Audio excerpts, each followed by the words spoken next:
அன்புள்ள சகோதரிகளே, சில அற்புதமான நிகழ்வுகளை வரலாற்றிலே நீங்கள் கேள்விப்பட்டிருப்பீர்கள்.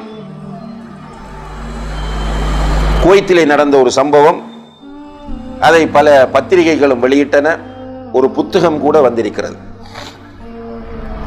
ஒரு குழந்தைக்கு கேன்சர். அவர்கள் வெளிநாட்டுக்கு கொண்டு செல்ல, யுஎஸ்ஓ ஏதோ ஒரு நாட்டுக்கு கொண்டு செல்கிறார்கள்,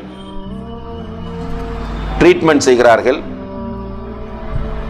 டாக்டர்கள் கைவிட்டு விட்டார்கள், கிட்டத்தட்ட டேட் கொடுத்து விட்டார்கள். இனி குழந்தை வஃபாத்தாகிவிடும். பெற்றோர் குழந்தையை வீட்டுக்கு கொண்டு வந்து விட்டார்கள்.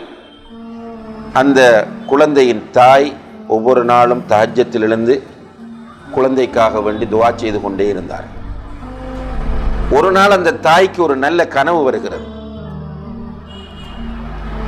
ஒரு பிஷாரத். அந்த கனவை கண்ட அந்த தாய் கணவனிடம் சொல்கிறார், நம்முடைய குழந்தையை மீண்டும் டாக்டரிடம் கொண்டு காட்டுவோம். அவர் சொல்றார், தேவையில்லை, டாக்டர்மார் கைவிட்டுட்டாங்க. தாய் சொன்னார், இல்லை போவோம் என்று மீண்டும் அதே ஹாஸ்பிட்டலில் கொண்டு போய் செக் பண்ணினால் குழந்தைக்கு கேன்சர் இல்லை. அல்லாஹ் அக்பர். அல்லாஹ் நாடினால் எல்லாம் நடக்கும். அல்லாஹ் ஷுவராக தருவான், கண்டிப்பாக என்னுடைய பிரார்த்தனையை கபூல் செய்வான் என்ற உறுதியான நம்பிக்கையோடு பிரார்த்திக்க வேண்டும். இப்படி பிரார்த்திக்கிறதுக்கு சில ரூட்டுகளையும் ரசூலுல்லாஹி அலைஹி வஸல்லம் நமக்கு சொல்லித்தாராங்க. எப்படி? ஒன்று, அல்லாஹ்வுடைய சிஃபத்துகளை சொல்லி அல்லாஹ்விடம் பிரார்த்திப்பது. அல்லாஹ்வுடைய சிஃபத்துகள், அல்லாஹ்வுடைய திருநாமங்களை சொல்லி அல்லாஹ்விடம் பிரார்த்திப்பது. யா அல்லாஹ், நீ செவிமடுப்பவன், நீ எல்லாவற்றுக்கும் சக்தி உள்ளவன், பிரார்த்தனைகளை கபூல் செய்யக்கூடியவன், உன்னை தவிர பிரார்த்தனைகளை கபூல் செய்வதற்கு இந்த உலகத்தில் யாருமே கிடையாது. இந்த பலவீனமான அடியான் உன்னிடம் வந்திருக்கிறேன், எனவே என்னுடைய கையை நீ வெறுங்கையாக அனுப்பிவிடாதே.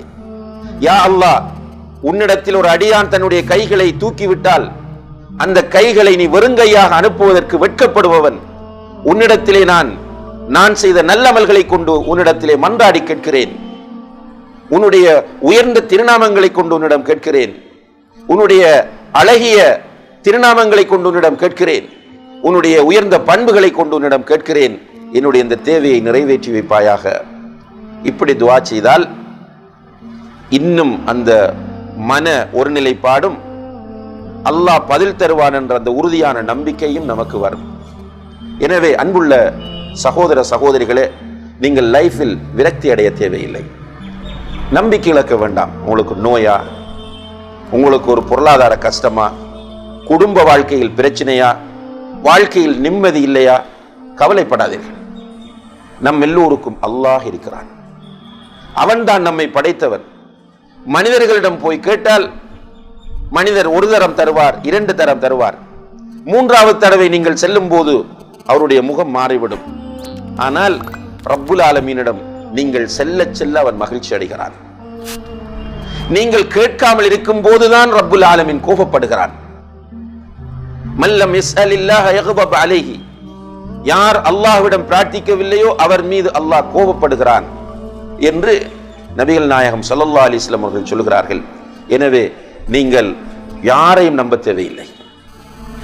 உங்களுடைய கணவன், உங்களுடைய பெற்றோர், உங்களுடைய நண்பர்கள், உறவினர்கள், இவர்கள் எல்லாம் நீங்கள் டிபெண்ட் பண்ண வேண்டியவர்கள் கிடையாது. அல்லாஹ் ஒருவன் மாத்திரமே நமக்கு போதுமானவன். எனவே உள்ளத்தை ஒருநிலைப்படுத்தி அவன் எனக்கு தருவான் என்ற நம்பிக்கையோடு வாழ்க்கையை ஹலாலாக்கி கொண்டு பிரார்த்தித்து பாருங்கள். கராமத்துகளை உங்களுடைய கண் முன்னால் நீங்கள் பார்ப்பீர்கள். நீங்கள் எதிர்பார்க்காத உதவிகளை உங்கள் முன்னால் அல்லாஹு தஆலா இறக்கி வைப்பான் என்ற விஷயத்தில் தெளிவாக இருந்து கொள்ளுங்கள்.